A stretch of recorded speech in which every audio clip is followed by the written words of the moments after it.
va a presentar ahí empezamos, su trabajo, bueno, lo desarrolla. Vamos a tener muchas ideas para debatir, realmente.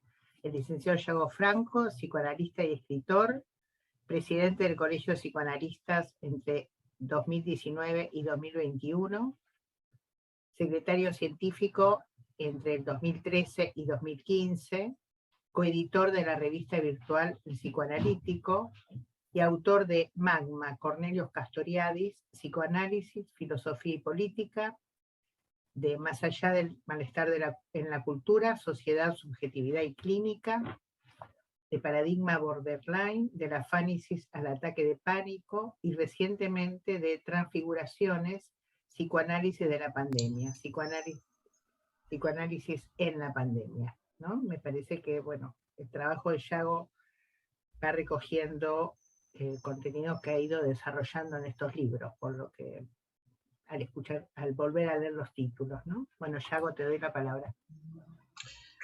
Bueno, bárbaro. Gracias, Alicia. Bueno, voy a compartir con ustedes algunas ideas en relación a la cuestión del diagnóstico. La verdad que no es un tema que me haya ocupado directamente mucho en mis elaboraciones, así que, pero como lo propuse y uno es esclavo de sus palabras, bueno, aquí estamos, tratando de hacer algo con este tema. Primero voy a comentar algunas cuestiones preliminares a la cuestión del diagnóstico. Lo primero para mí es evitar la violencia diagnóstica, atribuyéndole al sujeto de entrada una entidad clínica, entre otras cuestiones y sobre todo por el riesgo de performatividad que tiene esto, condicionando tanto la escucha del analista como el discurso del analizante. Otra preocupación es, en algunos casos, la de tomar exclusivamente a la realidad psíquica sin tomar en consideración aquello que viene de la realidad material. Este punto ha sido particularmente importante para mí ante los eventos producidos por la pandemia, en la cual se observa un descorrimiento del magma simbólico con la consecuente irrupción de lo real, causando efectos del orden de lo traumático. En todos estos años de trabajo clínico, lo que fui aprendiendo es que no tiene que dejar de estar en mi teorización flotante la compleja articulación entre realidad psíquica, realidad histórica y realidad material actual. No tomar esto en cuenta implica el riesgo de ejercer violencia secundaria sobre el yo del sujeto, reduplicando el daño efectuado por traumatismos. Se trata así de ese delicado equilibrio entre una realidad que siempre está afectada por la fantasmatización, una cuestión que también se hizo fundamental en pandemia, y de una fantasmatización que a su vez contiene siempre elementos de la realidad. Freud hasta decía que en los delirios había algo del orden de la realidad y de la historia del sujeto en juego. Creo que esto lo dice en Construcciones en Análisis, si no me equivoco. Otro riesgo con del anterior es el de quedar atrapados en eventos de la vida del sujeto muy espectaculares o dolorosos, o aquellos con los cuales también puede identificarse el analista, dejando de lado la realidad psíquica del analizante. Allí se trata de otro tipo de violencia, que ancla al sujeto a eventos históricos o circunstanciales que lo ubican como víctima y perdiéndose así el lugar de ser sujeto de su historia. Una otra cuestión preliminar es la siguiente. Hubo una época, y realmente espero que esto pertenezca al pasado, en la cual era de uso frecuente la psicopatologización. Era de buen uso hacer una suerte de disección psíquica del otro. He conocido psicopatologizadores seriales. Yo mismo, en mis inicios, estuve en riesgo de devenir en uno. Olvidando ese dicho del saber popular que dice que de cerca nadie es normal. Por último, entiendo que es fundamental trabajar teniendo presente a las series complementarias. En la tercera serie, personalmente incluyo en las circunstancias actuales del sujeto no solo lo que desencadena el cuadro, sino la realidad histórico-social en la cual está inserto. Sobre todo porque sostengo, y esto lo voy desarrollando, que en la actualidad lo que la sociedad plantea como modelos ideales y el modo de tramitar el mundo pulsional genera un campo propicio para el padecimiento psíquico, ya advertido a principios del siglo XX por Freud. Entonces, vengo trabajando desde hace años alrededor de las figuras actuales de la clínica, lo que quedó expresado en lo que denominé como paradigma borderline, que se ocupa de lo que yo llamo la clínica de lo actual. Actual porque es lo que acontece hoy, pero porque está relacionado con las neurosis actuales, pensadas como cantidad no ligada. Para llegar a este punto me vi llevado a realizar diversos diagnósticos, el de la sociedad, el de la subjetividad y el de los padecimientos psíquicos asociados, entendiendo que esto tiene que ver con la posición freudiana. Entonces, las preguntas que me han interrogado y que van a ser las que orienten esta presentación son: ¿qué sociedad? ¿Qué subjetividad? ¿Qué cuadros clínicos? Y finalmente, ¿qué psicoanálisis? Ni la sociedad, ni la subjetividad, ni la clínica son las mismas que en el origen del psicoanálisis o que en décadas posteriores. En esto seguramente estamos todos de acuerdo. El formateo que de las pulsiones y el registro identificatorio hace la realidad instituida ha ido cambiando y cada vez con más aceleración. Si Freud denunciaba a la represión excesiva reclamada por el superyo cultural, se refería a la represión secundaria, ¿no? Si fuera necesario aclarar, esta represión como causante de neurosis, está claro que ese superyo ahora no exige tanto represiones como lo que está más allá del placer, lo que no tiene límites, que necesita también ser acompañado de un modelo identificatorio, todo yendo de la mano de la creación constante de objetos obligados para la sublimación, de vertiginosidad temporal siempre en aceleración y de la digitalización generalizada de la vida de los sujetos, lo cual a la vez está asociado a las transfiguraciones que el capitalismo ha sufrido a lo largo del tiempo y de su imposición del ideal de felicidad. Felicidad garantizada en el consumo, con un superyo cultural que demanda lo ilimitado de modo constante. Eso, ilimitado, daría acceso a la felicidad cumpliendo con el más profundo deseo del psiquismo humano, anidado en su inconsciente, no tener límites, repudiar la castración. Si el sufrimiento psíquico se altera a partir de las formas que adopta la vida social en su despliegue histórico, una cosa que es fundamental destacar es que no se suprimen los padecimientos previos, sino que ingresan transfigurados al nuevo orden. Ahora bien, el sujeto del que pretendo hablar es el sujeto psíquico, que excede al sujeto del inconsciente y al mismo tiempo lo contiene. ¿Por qué elijo a este sujeto? Voy a decir algo que luego voy a desarrollar. Elijo a este sujeto porque ya no podemos contar solamente con el sujeto del inconsciente. Entendiendo por sujeto del inconsciente al sujeto de los ideales, del superyo, de la pulsión, de los fantasmas, de las formaciones del inconsciente, etc. La subjetividad, ese formateo del psiquismo que en buena medida realiza la realidad instituida, es algo inestable, porque está inscripta en un histórico social que es a su vez inestable, y por otra parte por cabalgar sobre un psiquismo inestable, en constante tensión entre sus diversas instancias, con un yo que hace malabarismos para sostenerse e intenta dar coherencia a algo imposible de ser coherentizado, con amos a los que debe satisfacer permanentemente, el ello, el superyo, los ideales y la realidad. Por si fuera poco, el psiquismo está habitado en todas sus instancias por su capacidad figurativa transformadora.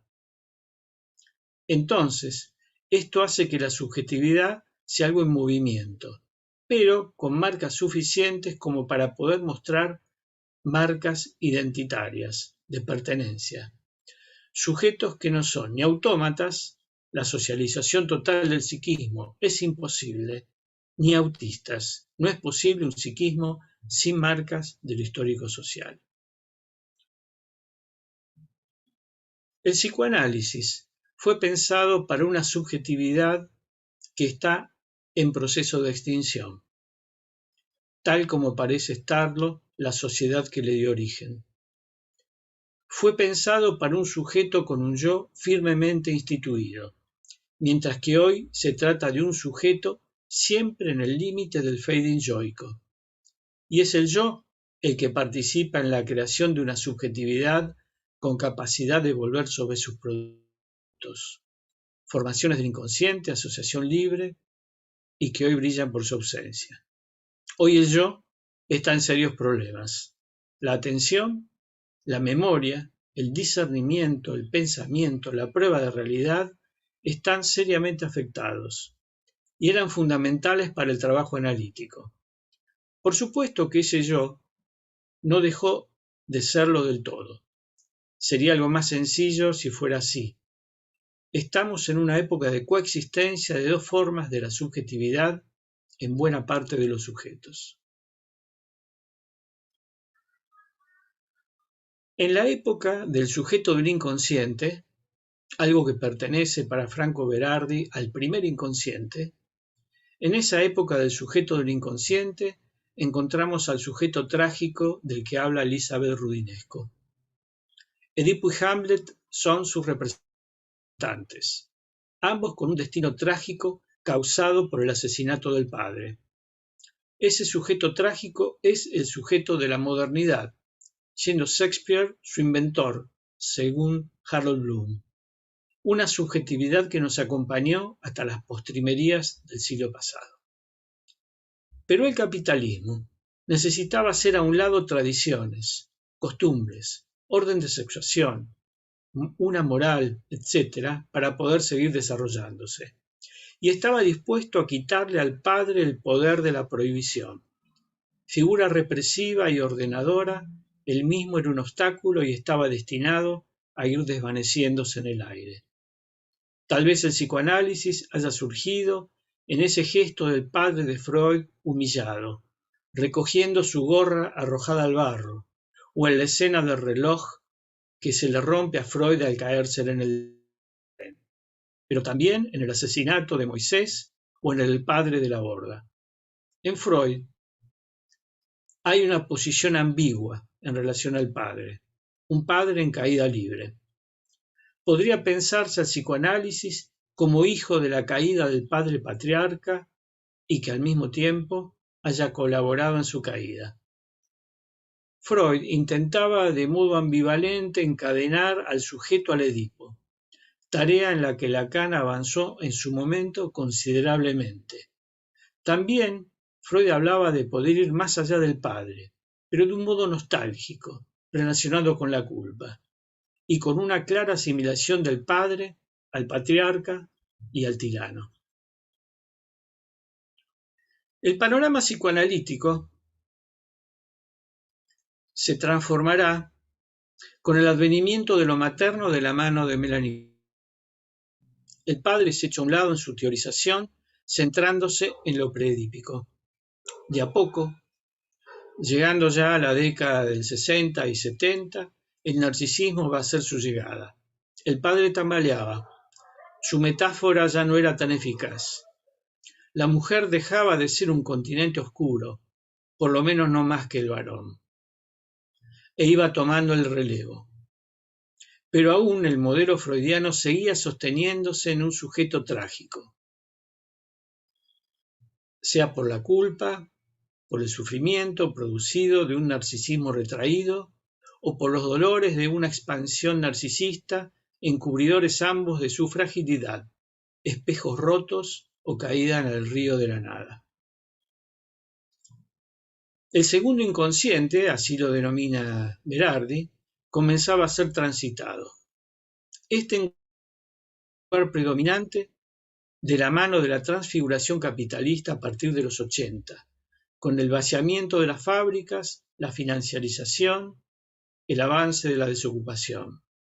el No Future hizo su aparición, y la informática, marcando el pasaje de lo analógico a lo digital, fue llevando todo más lejos aún.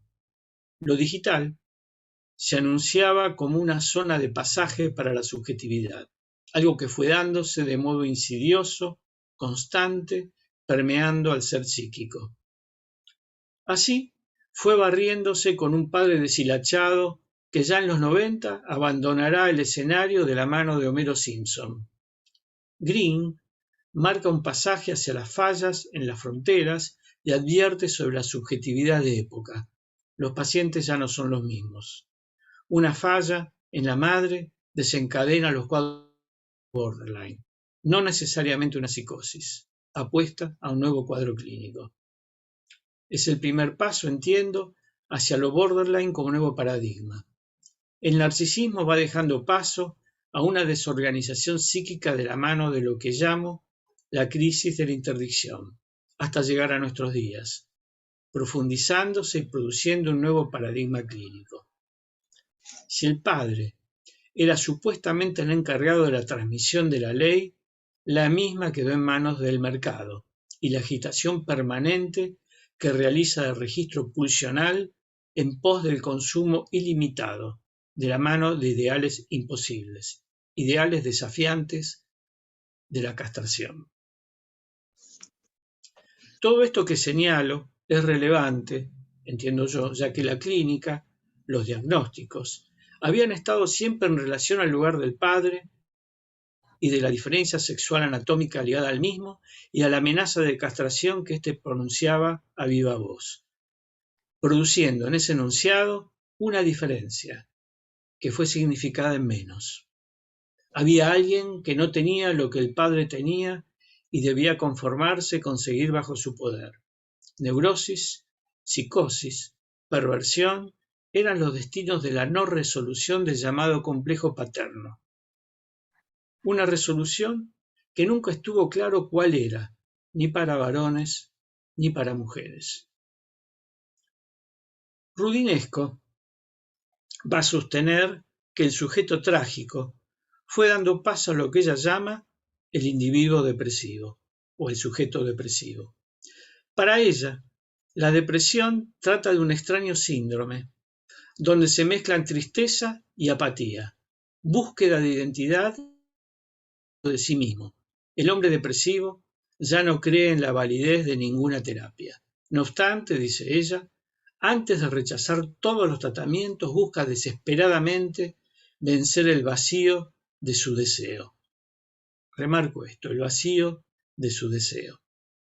La depresión no es ni una neurosis, ni una psicosis, ni una melancolía, sino una entidad blanda que remite a un estado pensado en términos de fatiga, de déficit o de debilitamiento de la personalidad.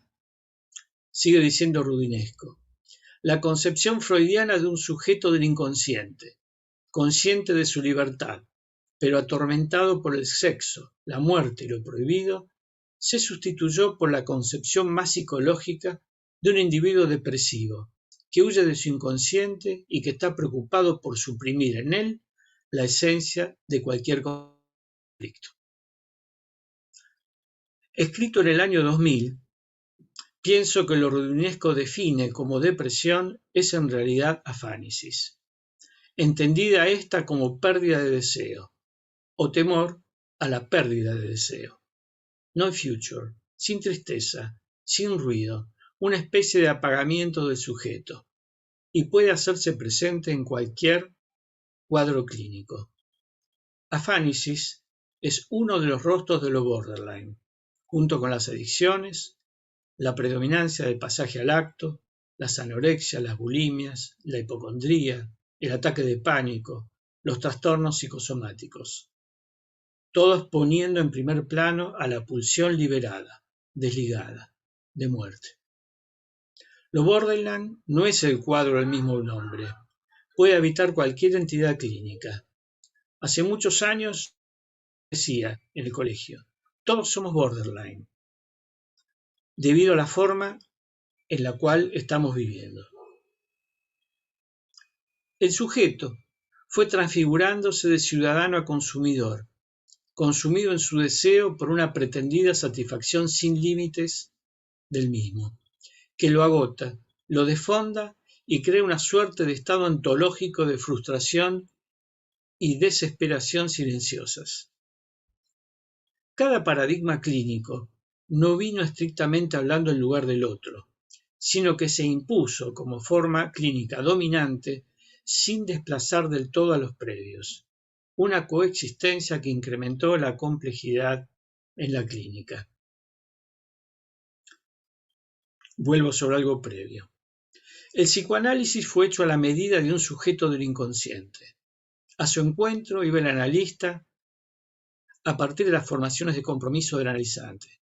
El sujeto era allí donde su yo no estaba, era allí donde su yo no estaba. Había otra escena. Voy a decir que de la escena inconsciente se ha pasado al dominio de la escena de la realidad.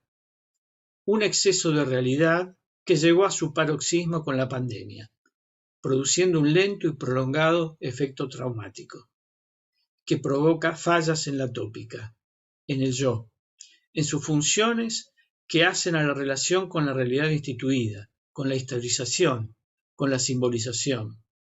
De aprendiz de historiador, el yo parece haberse deslizado a un sujeto en estado de olvido constante y también sin proyecto. El siglo XX, y no soy original en esto que voy a decir, ha sido el siglo del encuentro de las sociedades con lo real.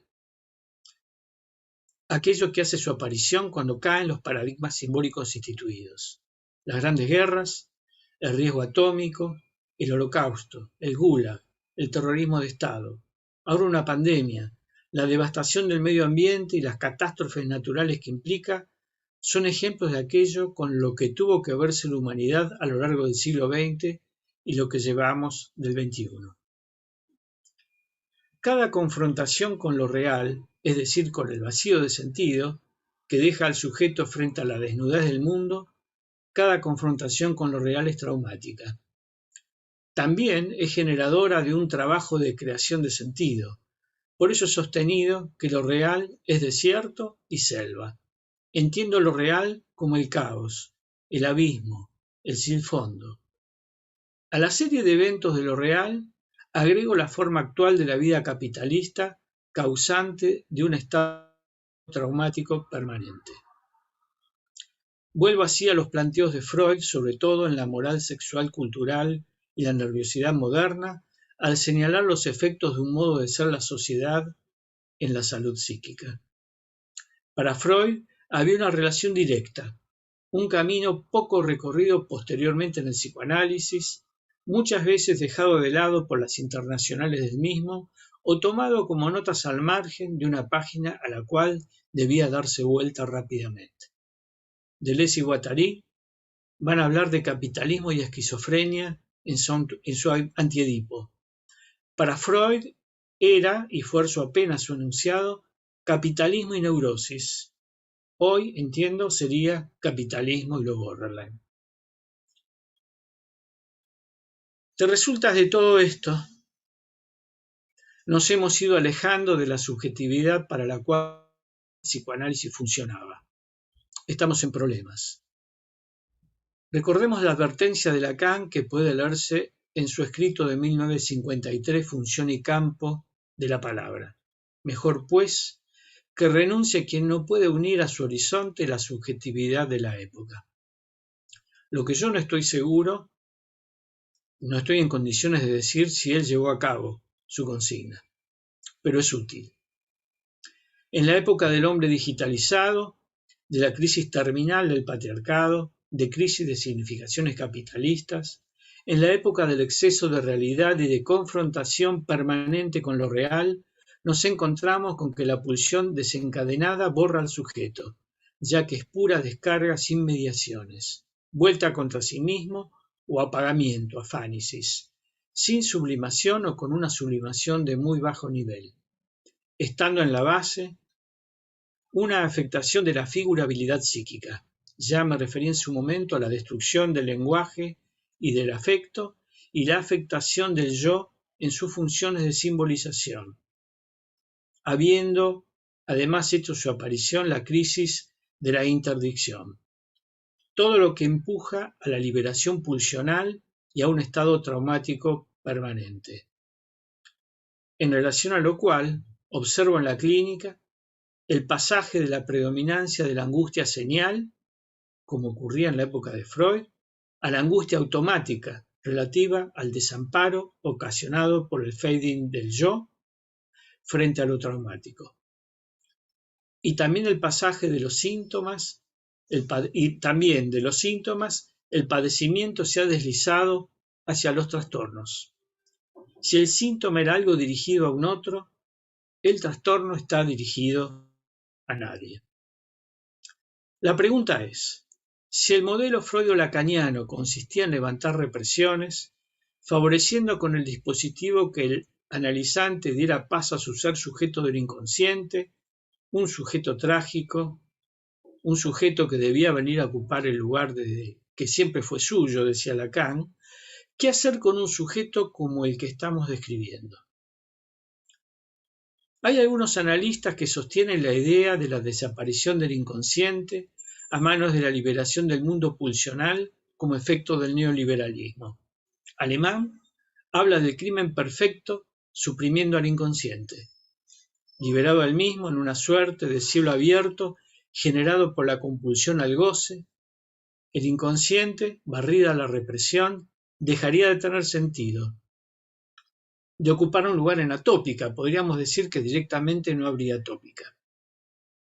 Para otros analistas, sería la ausencia, declinación del padre la causante de lo que nos aqueja.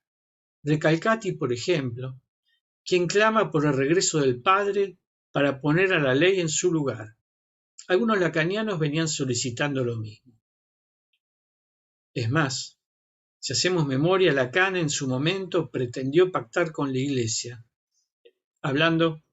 Estamos hablando de Juan XXIII, a través de su hermano, para labrar una alianza para salvar al padre y a la familia. A mí me parecen conclusiones erradas, que además confunden el padre, como decía antes, con el padre patriarca de la horda. Y además, conclusiones, algunas de estas, sobre todo las que hacen ponen el acento en el padre, en derivaciones al interior de la teoría del patriarcado, ¿no? El psicoanálisis conteniendo al interior de la teoría elementos patriarcales. Si digo que me parece una mirada errada de la extinción del inconsciente, es además porque no es pensable en una sociedad sin socialización del psiquismo. La represión originaria no puede ser suprimida. No sería una sociedad, no seríamos humanos. Y la decadencia del famoso padre es además también fuente de creación de nuevas subjetividades que se instituyen, sobre todo en el campo de la diversidad sexual y también para la subjetividad de las mujeres. Si bien la diferencia está en crisis, debido a la crisis de la interdicción, lo que nada tiene que ver con la decadencia del patriarcado, sino con la forma adoptada por el capitalismo. Lo cierto es que con el sujeto del inconsciente hoy muchas veces no se puede reducir a ello la tarea analítica por la precarización del psiquismo afectado en su base, que es la figurabilidad. Se trata así más de un sujeto de la realidad que de un sujeto del inconsciente. ¿Acaso podríamos encontrarnos hacia una clínica sin sujeto, sin formaciones sintomáticas, con trastornos, con una transferencia precaria o con un sujeto que nada quiere saber de ella? ¿Acaso la clínica de hoy ya no tenga que ver con hacer consciente lo inconsciente o atravesar un fantasma o reparar los objetos dañados? Se trataría de hacer lugar al advenimiento de un sujeto, para lo cual una de las piedras de toque es hacer consciente, hacer ingresar al sistema consciente lo que es manifiesto.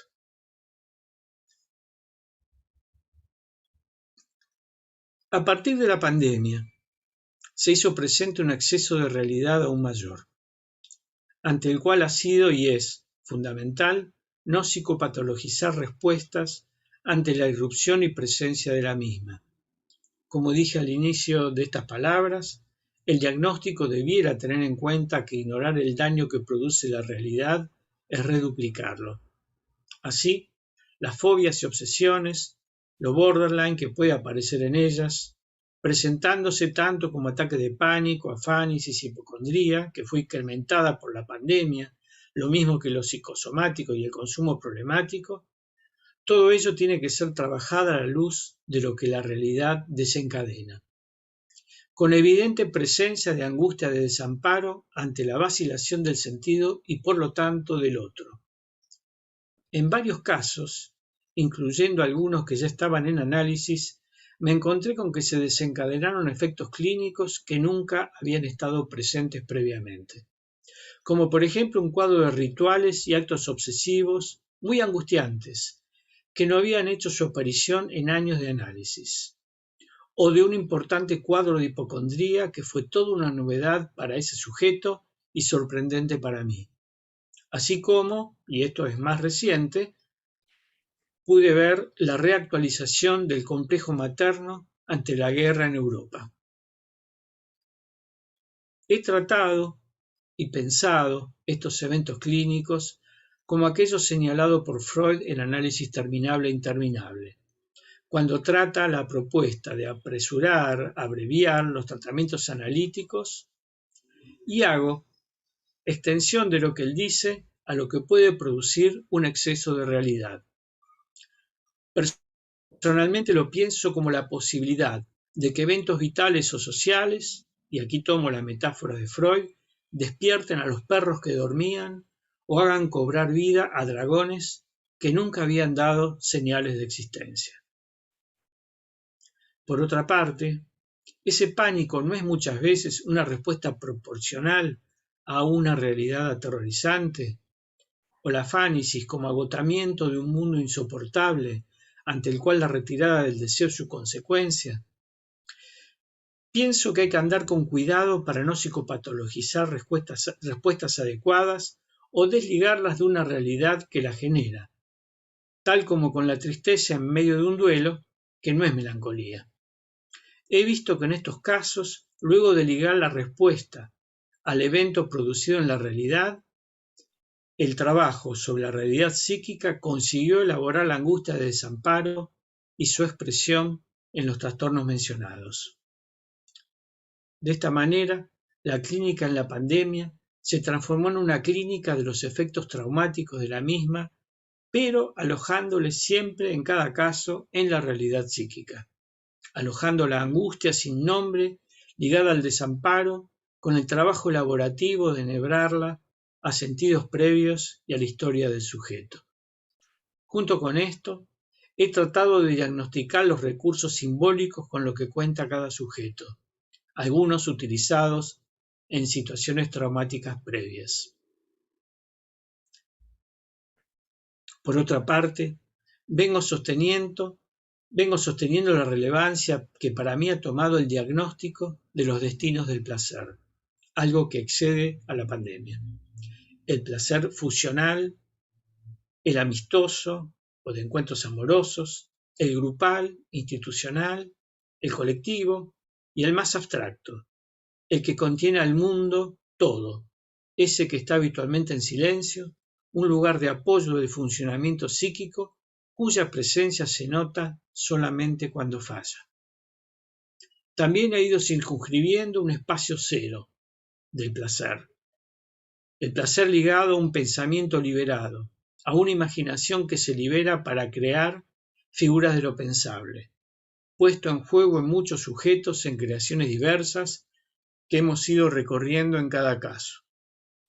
Es de destacar que también se ha producido en ciertos casos un estado de revisión de las vidas, de puesta en causa y de desadaptación a las mismas.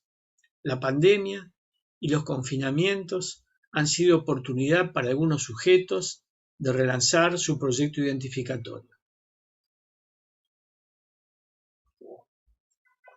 Finalmente, he insistido en la importancia de la tercera serie complementaria en lo relativo al diagnóstico y a la clínica, serie en la cual he incluido la realidad imperante en el histórico social. No debe asimilarse esto con la idea de que habría alguna forma de ser de la sociedad en la que pudieran eliminarse las enfermedades del alma. Sería una utopía peligrosa que me recuerda más que nada a lo planteado por Huxley y su mundo feliz. No, a lo que me he referido es al malestar agregado al del simple vivir, es decir, un malestar en la cultura que empuja hacia un más allá del mismo. Y los psicoanalistas tenemos un saber y una experiencia como para estar no solamente atentos a esto en nuestra tarea clínica, sino también para denunciarlo y exponerlo. En ese sentido, entiendo que es urgente para el porvenir del psicoanálisis retomar la denuncia de los daños y estragos en la vida psíquica que produce esta forma de vida, que se reproduce en todos los intersticios de la vida cotidiana. Un trabajo iniciado por el mismo Freud y luego por Reich, Otto Gross, la Escuela de Frankfurt, sobre todo por Marcuse, también en algunos aspectos por Lacan, Silvia Bleisman, Pichon Rivière, Fernando Ulloa, los grupos Plataforma y Documento, actualmente Franco Berardi, Mark Fisher, entre muchos otros. Entiendo que este denunciar y exponer los daños y estragos al cual arroja esta forma de vida es un otro modo de pensar a la ética del psicoanálisis. Gracias.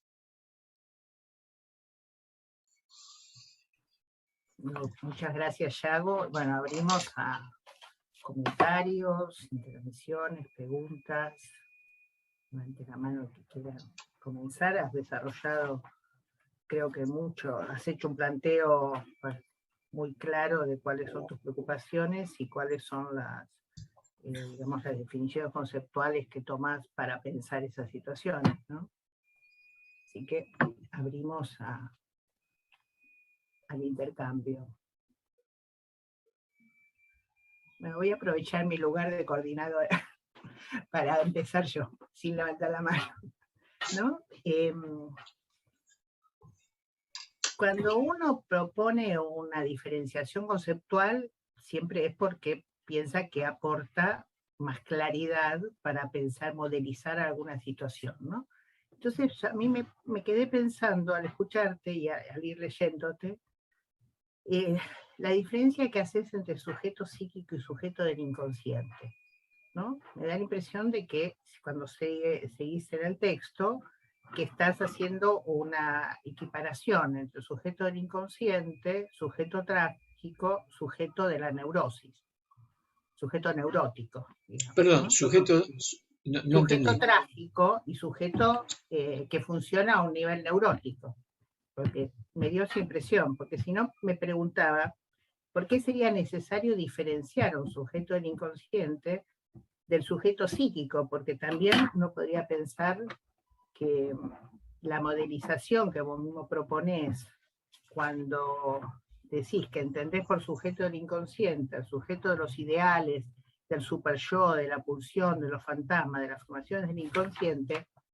podría ser válido también para pensar, me da la impresión, el paradigma borderline, en el sentido que serían diferentes maneras, por ejemplo, un predominio podría ser un predominio de modos narcisistas más propios del yo placer purificado, podrían ser destinos pulsionales menos sofisticados que la represión y la sublimación, ¿no? Pero mantenernos dentro de la idea de un sujeto del inconsciente, no tanto desde, digamos, no hablando tanto del sujeto del inconsciente propio del dispositivo analítico, sino del modelo psicoanalítico, ¿entendés? Porque acuerdo que desde el dispositivo tendría que ser a predominio neurótico, pero desde el modelo del psiquismo, no necesariamente, ¿no? Entonces me preguntaba por qué habías optado por hacer esta diferenciación. Y también me parecía que esto estaba me gustó cómo iba encadenado con la noción de interdicción, tanto en el plano intersubjetivo, me parecía que la estabas tomando, como en el plano interpsíquico, ¿no? ¿Cierto? Todo el déficit de la interdicción que vamos notando. Pero bueno, como ya ahora hay manos levantadas, después te quería hacer otro comentario. Pero sigamos y después vos decidís cuándo. Santiago Marani, que debe ser, supongo, el papá de Santiago Marani, pero bueno, yo digo lo que está. Efectivamente. Desmuteate. El padre ha muerto. El padre ha muerto, pero parece que aparece la voz del padre, aunque esté el nombre del hijo. Y sí, Hamlet está estudiando. Exactamente. Tiene un examen, Hamlet. Sí, sí, sí. Justamente, empiezo por lo que decía recién Alicia, porque a mí me había interesado esta diferencia que vos hacés, Yago, entre sujeto psíquico diferenciado sujeto del inconsciente. Me parece que es una sugestión bien interesante para pensar al sujeto, que supongo que no es ni el sujeto del inconsciente, ni el sujeto sujetado meramente, ni el sujeto cartesiano. Esto por un lado. Si pudieras definir esto, a mí me parece muy importante, me parece que no está desarrollado en el trabajo, ¿no? Pero que vos lo tenés seguramente pensado. Sí. La otra, una cuestión más, en lo relativo al diagnóstico, un tema que evidentemente cumpliste con la consigna y esto de esclavizarte de esa promesa, pero ya que estamos, sería interesante ver de hecho vos hablás del diagnóstico, por ejemplo, cuando vos hablás de la pulsión desencadenada o desligada,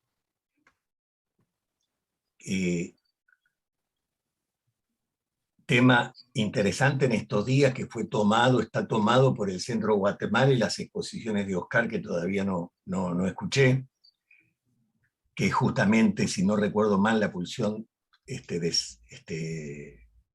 desligada. De hecho, vos hablás de hiciste una sucesión de diagnósticos. Bulimia, anorexia, adicciones, borderline.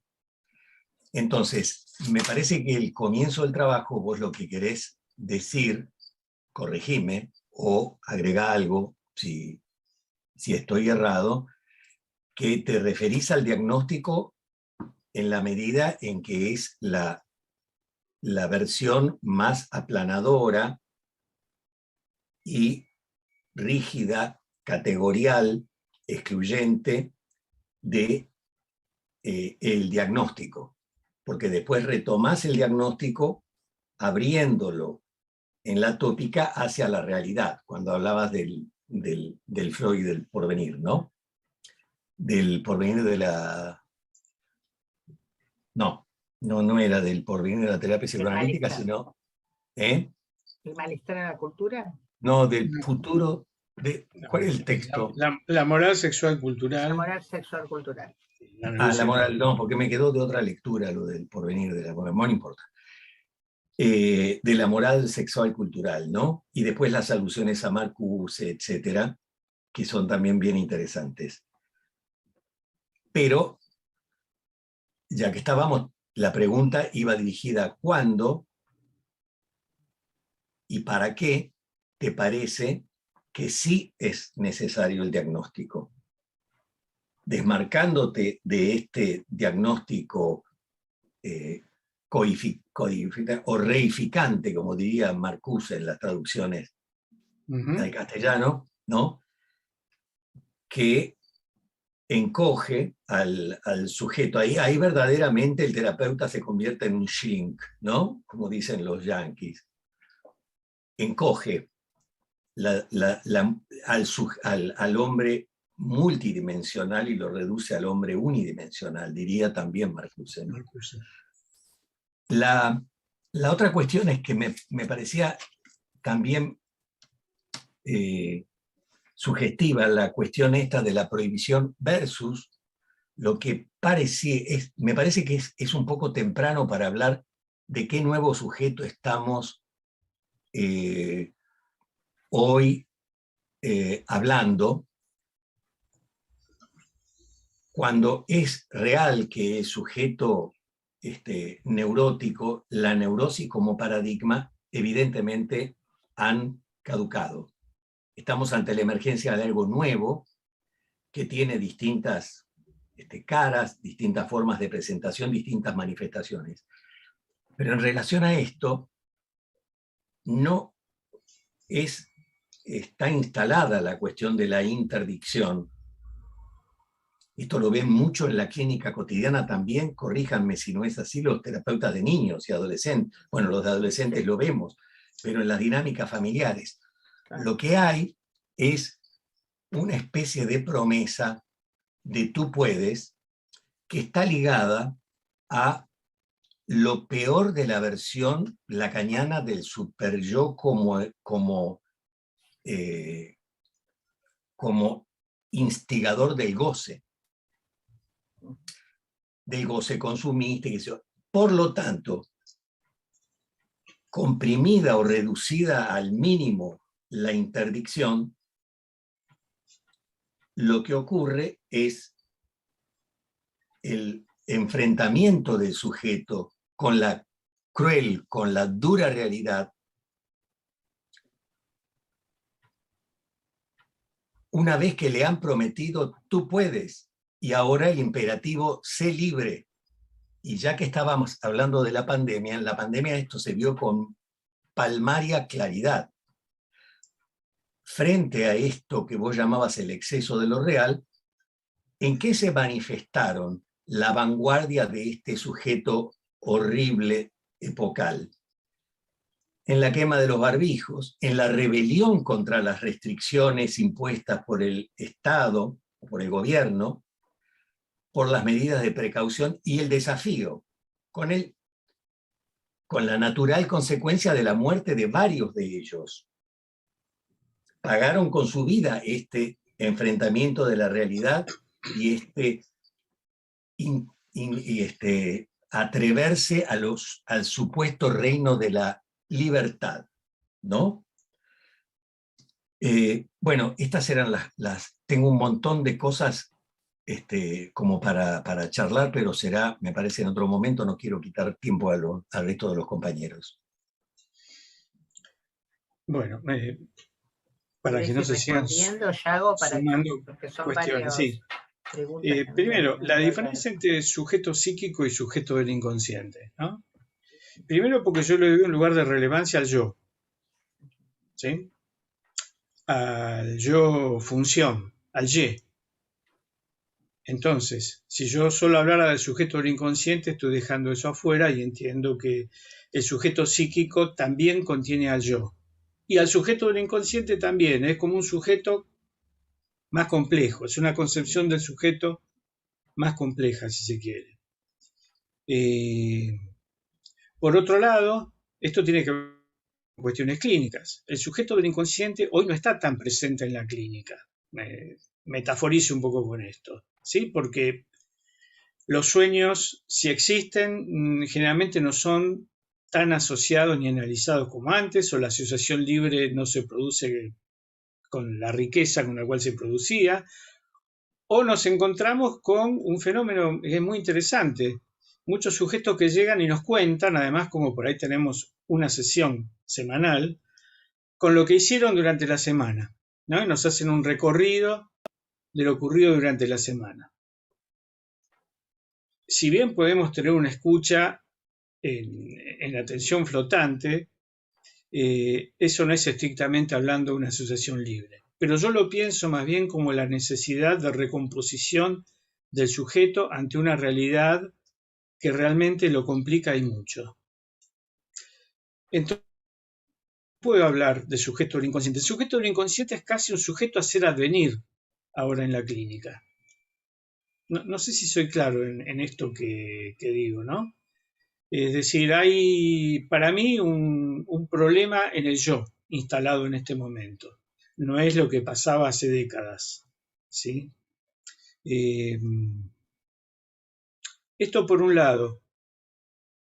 Si necesitan que esto lo aclare más, seguimos. Luego, no estoy de acuerdo, Alberto, con que la neurosis haya caducado. No es eso lo que yo pienso. Yo pienso que las neurosis están ahora atravesadas por otro tipo de paradigma neurótico como el vértice dominante, ahora no entiendo. Neurosis. Sí, el paradigma neurótico no es el central en este momento, en eso estoy de acuerdo. Por eso, bueno, en mi trabajo personal hablo de lo borderline, es decir, unas neurosis que no son las neurosis que eran antes y que están... Bueno, el mismo Freud hablaba de las neurosis mixtas y decía que en cada neurosis había un núcleo de neurosis de angustia, por ejemplo. Él no hacía una diferencia tan tajante, ¿no? Con las neurosis mixtas también incluía este núcleo actual al interior de la neurosis. Eso es lo que yo he pretendido desarrollar más cuando hablo de paradigma borderline. Con respecto a la interdicción, para mí está claro que está en crisis. En crisis no quiere decir que no exista.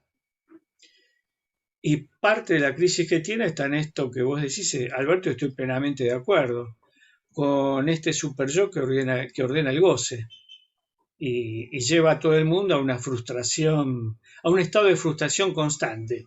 Yo creo que es una estrategia, no digo que esto haya sido pensado, ¿no? Pero una estrategia del capital. Recomiendo, como lo hice ya en algunos lugares, que vean el documental que está en YouTube, La Era del Yo, o La Época del Yo, no sé si tienen conocimiento, que detalla el advenimiento de la propaganda, algo en algún momento vimos en el colegio, Rodolfo lo había traído, Horacio, respecto de Bernet, el sobrino de Freud, y lo que hace con la teoría de Freud y la marca profunda que deja en la sociedad yanqui y cómo llega eso hasta nosotros. Eso es interesantísimo, porque uno puede ver ahí en acto cómo hay una manipulación concreta, ¿no? Algo que hizo pasar en el año 1927 a los sujetos de comprar lo que necesitaban a comprar lo que no necesitaban y cómo se genera una subjetividad consumista, ¿no? Que es lo que hoy está tan presente. Bueno, después podemos volver sobre cualquiera de estas cuestiones. Bien, Oscar, desmuteate y te escuchamos. Ahí. Hola. ¿Me escucha? Sí. Sí. Bueno, en primer lugar, esta referencia que haces a ese documental,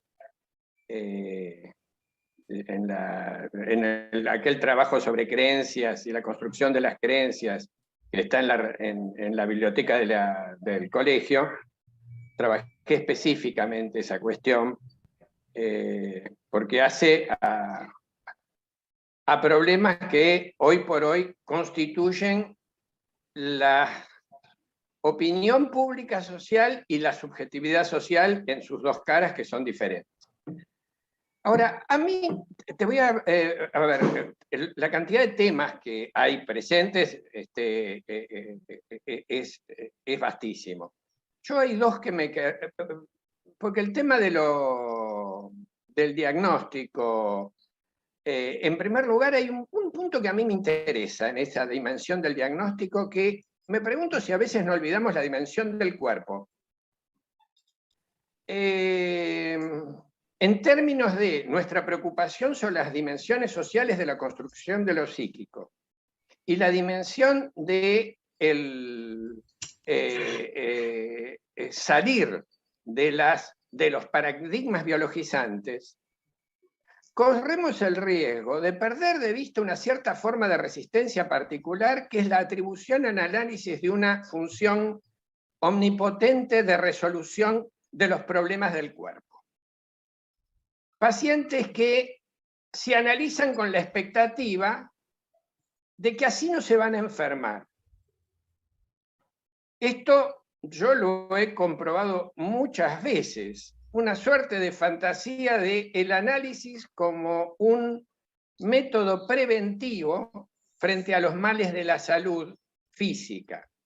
Y ahí recuerdo la formulación freudiana cuando decía el tema de la castración es la castración de la madre.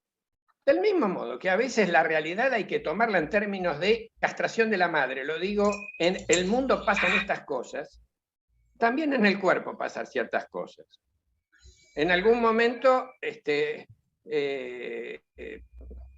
jorobando con un paciente, le decía, me parece que usted, en todo caso, si lo que estaba pasando le está atribuyendo psiquismo al virus. Porque lo que tiene es un virus. Y me parece que esa dimensión es una dimensión importante en el campo de inclusión de lo diagnóstico, con todas estas precisiones que vos hiciste, que básicamente acuerdo, efectivamente, esta visión tan coagulada, etcétera, etcétera, no se encierra. Si bien me parece que al mismo tiempo nos ordena, porque si pensamos que un paciente tiene ciertas tendencias de un narcisismo feroz, vamos a estar muy cuidadosos en los modos que utilizamos en un chiste, porque puede herirlo de un modo en que otro tipo de paciente no. Con lo cual, hay un borde en que el diagnóstico tiene una función instrumental operatoria leve, lejos de la función organizadora que tenía en una época en la cual a los pacientes se parece que se los diagnosticaba y después de lo que se trataba todo proceso analítico es ir contándole a lo largo del proceso lo que se había descubierto en el diagnóstico. Una especie de proceso de descubrimiento y exploración invertida. Pero a mí me parece que es válido tomar el diagnóstico en esta dimensión de tensión, porque lo mismo que el sujeto psíquico o sujeto del inconsciente. Sujeto del inconsciente fue un concepto que tuvo que ver con la jerarquización del inconsciente. De mi parte, siempre he usado sujeto psíquico por estas razones, porque siempre me parece que el conflicto psíquico es psíquico, entre distintas instancias, entre distintos... cuando uno lo transforma en sujeto del inconsciente, entra a crear una causalidad del inconsciente con un determinismo oscuro, enigmático, misterioso, que pierde de vista esa dimensión freudiana del conflicto y las diversas fuerzas en pugna. Con lo cual, yo no sé si lo que se ha modificado es el paso de un sujeto al inconsciente a un sujeto psíquico, sino que se tiene que recuperar la dimensión de sujeto psíquico del mismo modo que toda la vida. Por eso Freud hacía la afirmación que vos hacés. Y los pacientes son muchas más cosas que un neurótico, muchas más cosas que un psicótico, muchas más cosas que... Hay un universo y de lugares, posiciones, momentos en los cuales emergen cosas diversas. Y ahí te quiero hacer una pregunta muy específica que tiene que ver con lo que traes de la cuestión del padre, que a mí me trae algunos líos, no solo teóricos, sino sobre todo sociales en términos de la época. ¿Cómo interpretar la búsqueda de padre que se produce en los reagrupamientos sociales autoritarios que reinan por doquier? Formatos religiosos, formatos del laicismo relativo, porque si lo que ha caído es el padre en su función, y dejemos la dimensión de padre en toda la dimensión patriarcal, esto es indudablemente otro tipo de debate. Pero sí hay algo que tiene que ver con alguna función organizadora que es absolutamente imprescindible para el psiquismo. Ahora, hay un riesgo que con la idea de que cae el padre perdamos de vista las dimensiones en las cuales ese padre metafórico que Freud usó en esa gigantesca metáfora de la horda se pueda también perder, y no estaremos perdiendo de vista y dejando de lado fenómenos sociales en los cuales esa convocatoria se hace totalmente presente, y entonces la apelación al liderazgo fuerte, a las crisis que se dan por todo el planeta, porque esto sería ya cuestión de trabajo más de descripción de panoramas políticos internacionales. A mí me parece que hay que, no sé, afinar el lápiz en términos de lo que hay en la experiencia social. Porque es cierto, hay crisis de los sistemas de autoridad. Ahora, que haya crisis en los sistemas de autoridad, ¿quiere decir que cae una figura ordenadora? Tiene que haber cosas distintas que cumplen de alguna manera esa función, porque si no el padre queda totalmente asimilado al patriarcado y entramos en debates que son finalmente políticos y nos perdemos de vista una dimensión intrapsíquica que, por lo menos en mi experiencia, sigo encontrando, y de hecho mi experiencia con la clínica no está tan plagada de border como la que vos relatás, sino con una experiencia muy diversa, como ha sido diversa a lo largo del tiempo, sí con primacía de algo que es esto que vos insistís con cierta afanes y cierta pérdida del universo de las esperanzas, de cierta pérdida del deseo vacío de deseo,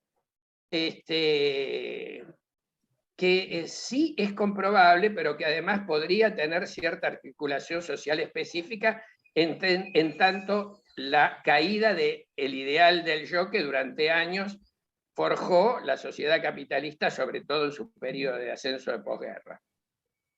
Bueno, nada más. Bueno, menos mal. Yago, Mariana pidió la palabra, no sé si preferís primero tomar los puntos de Oscar. Tomo primero lo de Oscar, porque si no se me va a perder en el medio una cantidad de cosas, ¿no? Además tomó la pregunta que te había hecho Alberto sobre el tema del diagnóstico, cuándo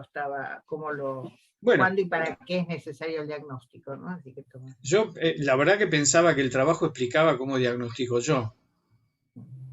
Yo diagnostico todo el tiempo, por supuesto para orientar la cura, pero siempre, como decía Oscar, entendiendo y sabiendo que ahí hay alguien que está más allá, que es más que una neurosis o, como decía él, que una psicosis, ¿no?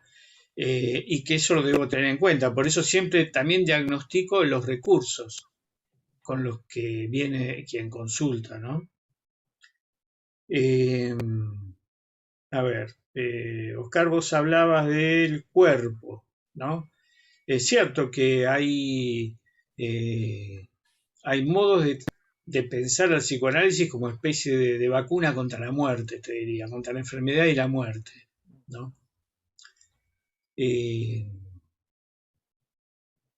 Más allá de esto, y que olvidan que bueno, yo debo ser uno de los analistas que más manda al médico a sus pacientes, por ejemplo. Yo tengo bastante en claro lo que es del orden de lo biológico y lo que no. Y prefiero equivocarme en todo caso y no correr riesgos. No por hipocondríaco. No, por eso no. Más allá de esto, y valga esto que vos traes del cuerpo, he visto curaciones sorprendentes que no sé cómo se produjeron en el análisis, ¿no? De trastornos de piel graves o de diverticulitis gravísima o de, podría decir, trastornos respiratorios, ¿no? Epilepsia. O sea, así como de ninguna manera tengo en mi atención flotante que el psicoanálisis puede evitar que alguien se enferme, Y si ocurre, va a ocurrir por añadidura, no por búsqueda. También me sorprende todo el tiempo cómo se resuelven cosas que no tengo del todo en claro cómo se han resuelto. Y seguramente ustedes tienen la misma experiencia. Y bueno, con respecto al padre, vos decías, Oscar, una cosa muy interesante. El padre como función organizadora, ¿no? Alguien que organiza. Siempre es necesaria una función organizadora. Yo creo que en la actualidad nos encontramos más bien ante una función desorganizadora, ¿no? Y ese es el problema ante el cual estamos, ¿no?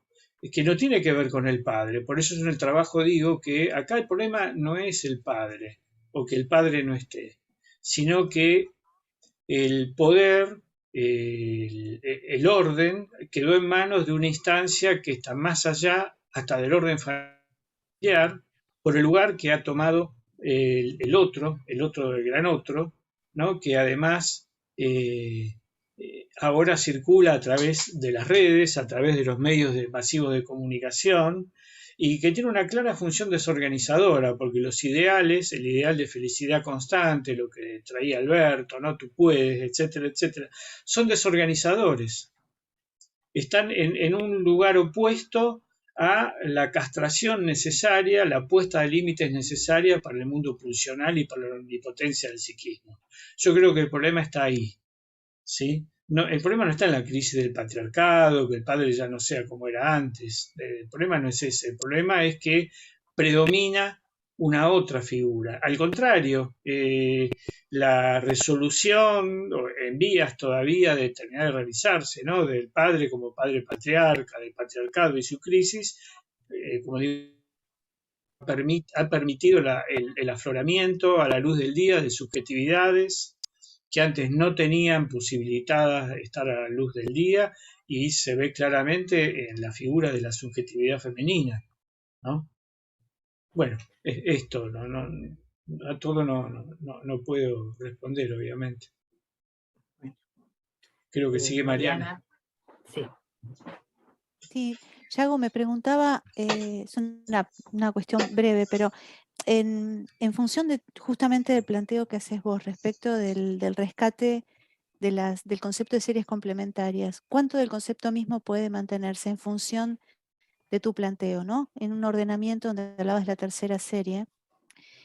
Y si no existe en realidad una circularidad o una inversión en donde vos mismo colocarías a la tercera serie en la base, ¿no? En tanto la constitución de la pulsión en el psiquismo queda marcada de alguna manera por este imperativo del goce, en términos del imperativo social del goce, ¿hasta qué punto podemos pensar que la realidad aparece, digamos, como hubiera ordenado Freud en algún momento, ¿no? En esa tercera serie, o está en realidad en la base? Si podemos pensar que es vigente todavía esa clase de ordenamiento. Yo creo que sí, que está plenamente vigente y que no debemos perderlo de vista. Hay algo del orden constitucional, ahí está además la cuestión del cuerpo, la cuestión de la herencia, la cuestión genética, etcétera, etcétera, etcétera, que también nos pone un límite en nuestro trabajo. Creo que ese es uno de los reales con los cuales nos encontramos en la tarea clínica, algo con lo cual viene el sujeto. Luego está toda la socialización del psiquismo, que se produce en la travesía edípica y posteriores, que es a lo que más se ha dedicado el psicoanálisis, ¿no? A la historización del sujeto. De esto se ocupaba Freud y también el primer Lacan. Pero además está la realidad en la cual está el sujeto, ¿no? En la cual estamos todos nosotros. Y eso forma parte de la tercera serie, y está cada vez más presente en la clínica. Esto es lo que yo veo. Yo no podría haber sostenido esto que digo hace 20, 25 años. Tiene que ver con el impacto que a mí me produce la clínica, ¿no? Y las reflexiones de los analizantes, además, ¿no? Respecto de la sociedad y cómo viven, y a qué están obligados, y al maltrato en el mundo laboral, o a nivel educativo, o cómo se transitan los lazos amorosos. Bueno, hay ahí como una explosión, diría yo, de realidad, ¿no? De una realidad muy particular. Retomo lo que traía Alberto, ¿no? Con un empuje al goce que es estragante, diría yo, ¿no?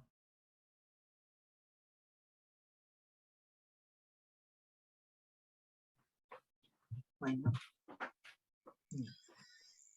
Daniel.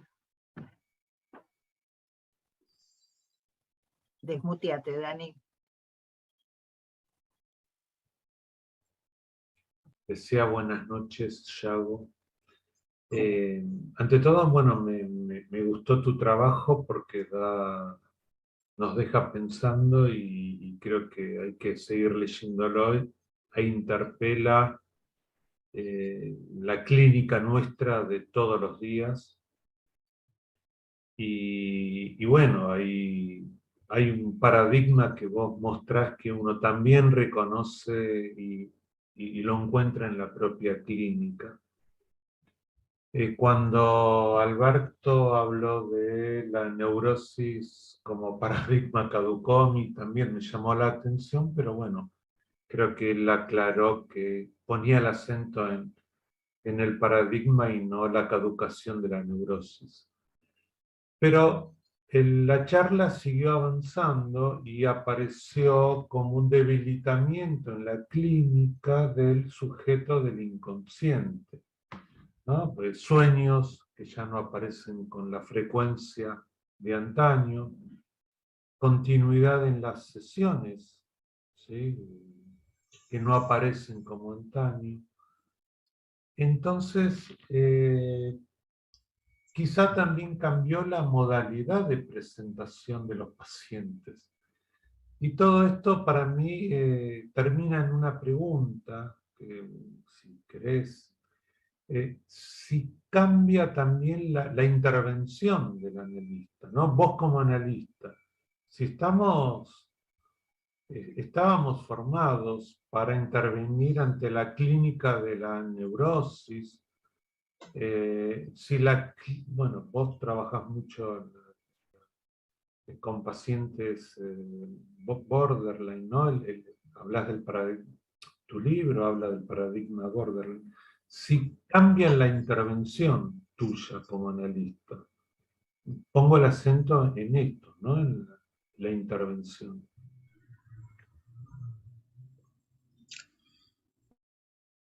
También ha levantado Sí. la mano Juan Carlos, no sé si querés responderle a Dani o después. No, le respondo a Dani, que es algo muy específico. A ver, las intervenciones para mí se han complejizado, ¿no?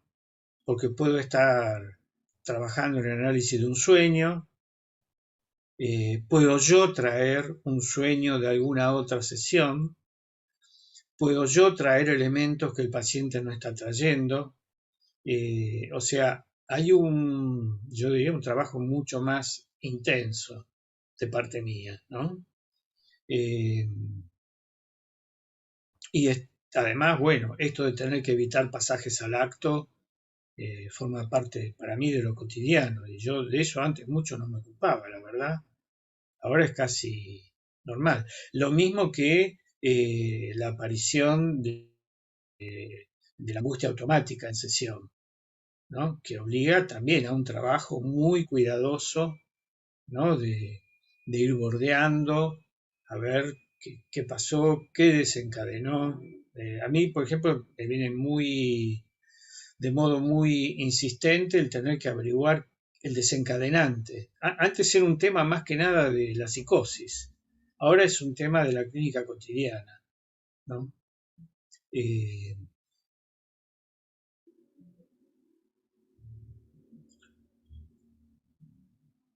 Antes yo hablaba además de que suelo derivar a consultas médicas a mis pacientes, ¿no?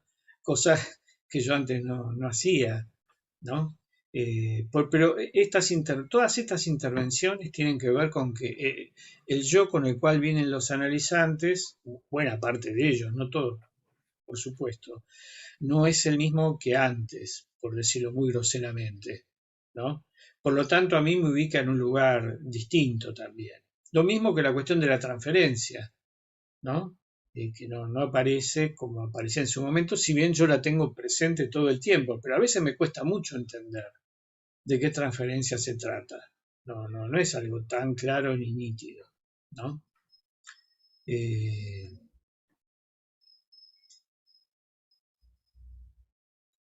Juan Carlos. Intervenciones también como mandar mensajes, mandar yo algún mensaje entre sesiones, ¿no? Porque quiero que el paciente sepa que yo estoy ahí, ¿no? Que puede contar conmigo, que está atravesando alguna situación en la realidad muy compleja. Y esto además, estoy seguro que lo hacemos todos. Intervenciones novedosas, si se quiere. Más allá de que existe WhatsApp y antes no, y uno a lo sumo se manejaba con un mensaje de texto, es otra la presentación de quien consulta. Pasan otro tipo de cosas. Y esto en sea cual fuera el diagnóstico, a esto quiero yo también hacer mención permanentemente. Esto no es que, bueno, si es un neurótico, si es una neurosis, esto no va a pasar. No, esto también va a pasar. Ahí es donde yo ubico la tercera serie. Ahí es donde yo ubico a la realidad social en la tercera serie y que nos afecta a todos. Ahora sí, Juan Carlos, ¿no? Toma la palabra Juan Carlos.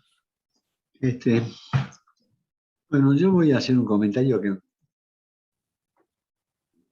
es bastante antiguo, digamos, más o menos como yo, que es el siguiente, porque tiene que ver con viejas discusiones en las que me ha tocado estar por el tipo de inserción que yo tenía por lo pronto en la universidad, porque estaba con una materia, digamos, que era psicología institucional, que es una materia del ciclo superior, pero que estaba atravesada también por el pensamiento psicoanalítico, porque los que la fundaron y los que la continuamos intentábamos pensar los fenómenos institucionales y su influencia en los sujetos, teniendo en cuenta, bueno, los elementos que nos daba el psicoanálisis y la clínica psicoanalítica para entrecruzar esas vertientes. Y yo me acuerdo que una vieja discusión era que uno tenía con los que adoptaban una postura demasiado socializante respecto a la constitución psíquica, era que uno podía tener una constitución subjetiva, digamos, lo que Silvia Brenner llamaría producción de subjetividad, en la manera que ella tenía de pensarla, que se correspondía, por ejemplo, con lo esperable de un obrero del conurbano, pero había obreros del conurbano que tenían una construcción y un modo de vivir ideológico común a los otros obreros, pero unos eran a predominio obsesivo, otros eran a predominio histérico, otros tal vez a predominio borderline, y eso tenía que ver con la constitución de su psiquismo y el modo de articulación de las instancias psíquicas y la relación, digamos, de la subjetividad y del yo con el inconsciente, y sin embargo quedaban igualados en los modos, los modos de entender el mundo en que vivían.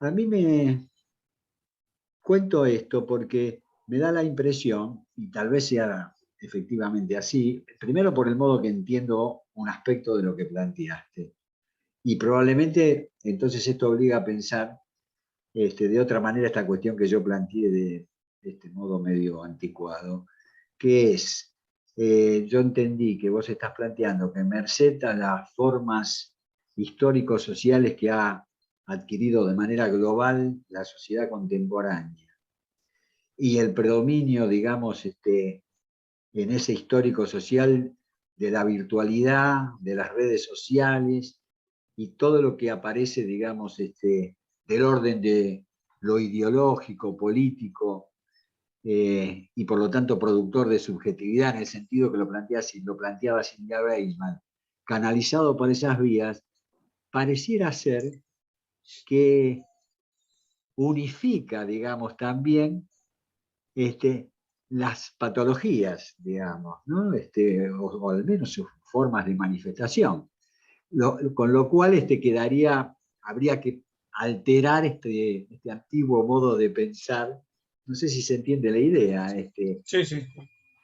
Porque si eso llega hasta constituir el propio modo de articulación de las instancias psíquicas, bueno, entonces tenemos que pensar en otro sujeto. Pero en otro sujeto no solamente en la dimensión, digamos, de los ideales, de las identificaciones y de los modos ideológicos de moverse en el mundo, sino en el sentido de las relaciones entre las instancias psíquicas.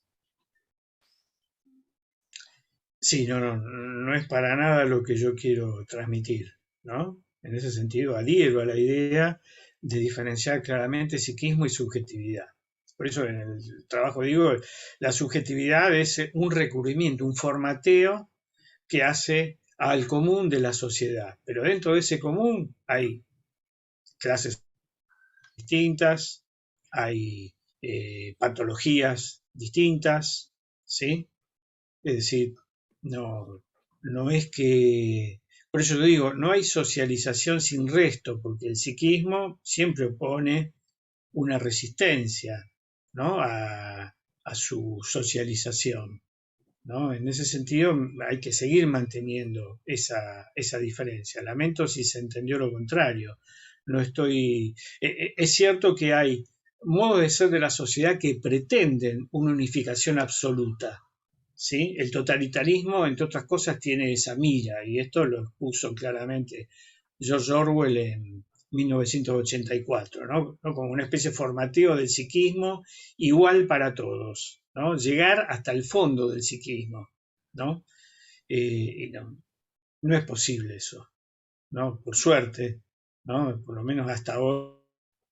Es interesante en este documental que también recordaba Oscar, como sí hubo intentos en Estados Unidos de generar una subjetividad aplanada, con un psiquismo aplanado, ¿no? Una subjetividad igual para todos, con un psiquismo aplanado y dominado absolutamente por esa subjetividad que sería la consecución de la socialización sin ningún tipo de resto del psiquismo, ¿sí?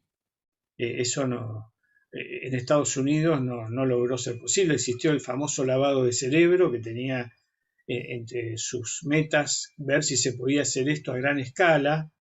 No es posible. Entonces tenemos que seguir manteniendo esta diferencia y preocuparnos si empezamos a ver demasiadas similitudes, ¿no? En los padecimientos. Yo diría que por ahora eso no es posible, ¿no? Por suerte, ¿no? Por lo menos yo no tengo ningún caso que sea parecido a otro, igual a otro, ¿no? Pero sí hay una subjetividad que predomina. Que predomina quiere decir que no es la única, por otra parte, ¿no? Alfredo pidió la palabra. Desmuteate, Alfredo. Estás muteado todavía. Sí. Bueno, decía que voy a tratar de ser breve porque queda poco tiempo. Me parece un trabajo interesante que tiene un montón de puntos que habría que abordar particularmente cada uno, pero bueno, propicia reflexión y revisión sobre todo de muchas cosas, ¿no?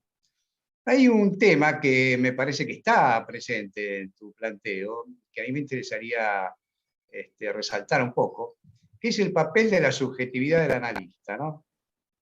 Como que la subjetividad del analista, que también es una producción de época, y de época de cierta subcultura, la subcultura analítica a la que pertenezca el terapeuta, genera también efectos en lo que se despliega en ese campo analítico con el paciente, ¿no?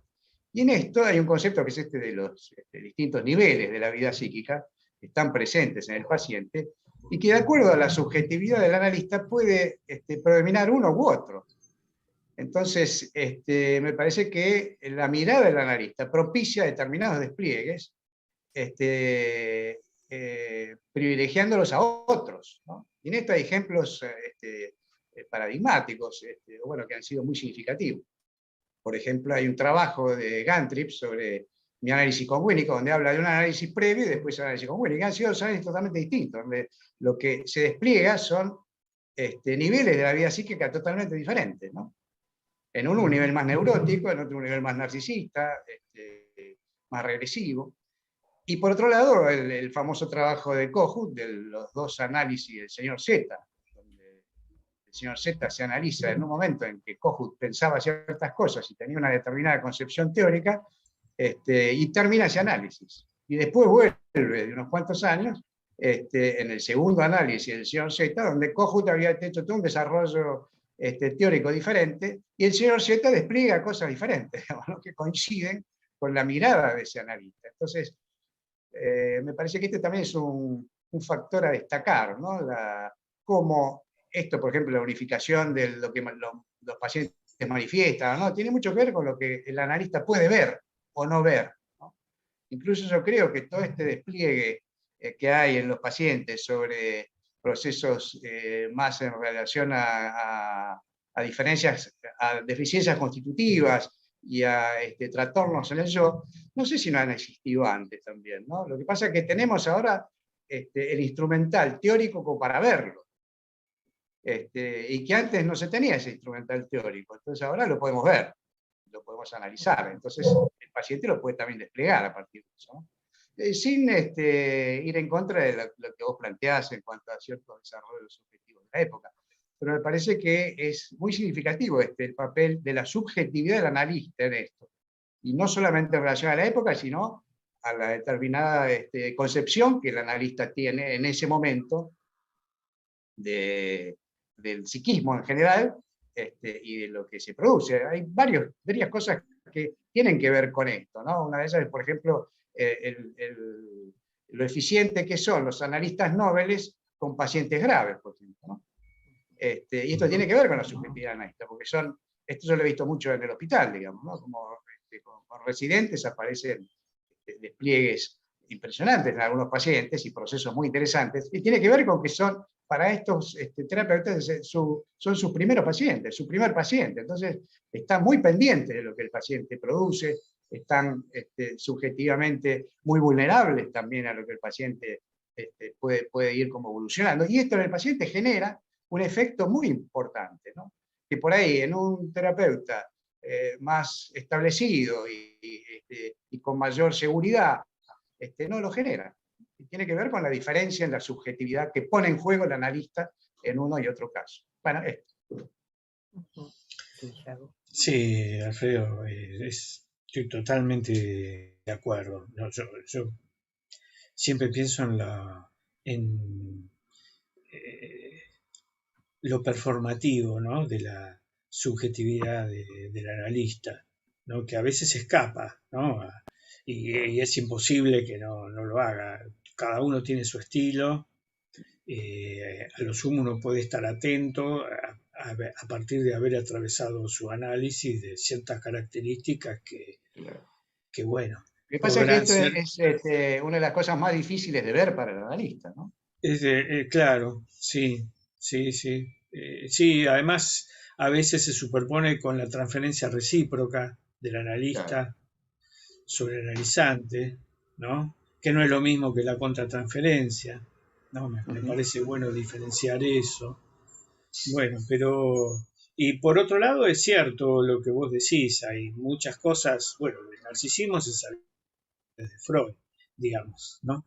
Y él mismo en sus historiales dejaba ver claramente cómo había presencias de cuestiones narcisistas en sus pacientes. La cuestión es la predominancia que ésta va tomando en distintos momentos históricos, esto entiendo yo, y cómo eso además favorece un trabajo mayor sobre ese sector de la clínica que antes no era tan predominante, ¿no? Es como un círculo de creación, me parece, que se da, ¿no? Entre lo que aparece en la clínica, en la sociedad, lo que obliga a los psicoanalistas a trabajar. Bien. Bueno, te agradecemos mucho todo lo que has aportado, porque como incluso se puede notar en las intervenciones fue generando tomar diferentes aspectos y generar distintas perspectivas, así que creo que has dejado un trabajo que tiene mucha riqueza para seguir debatiendo. Sí. Bueno, El agradecido soy yo, además por esto que ha permitido esta reunión de hoy, que es un trabajo en problemáticas, ¿sí?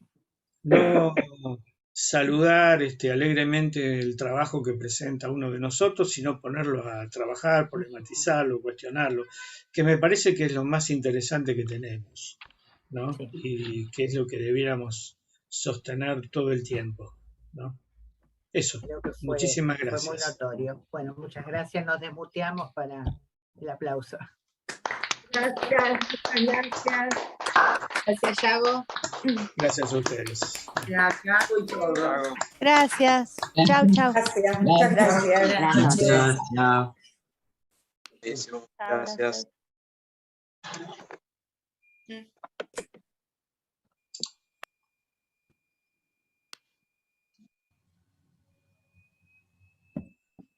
Tengo que quedar hasta el final.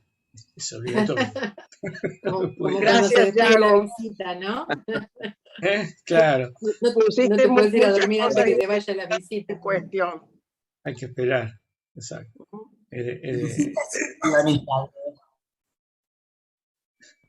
Bueno, ahora sí. Chao, chao. Hasta Nos vemos el luego. jueves, Chao. cariño. Chao.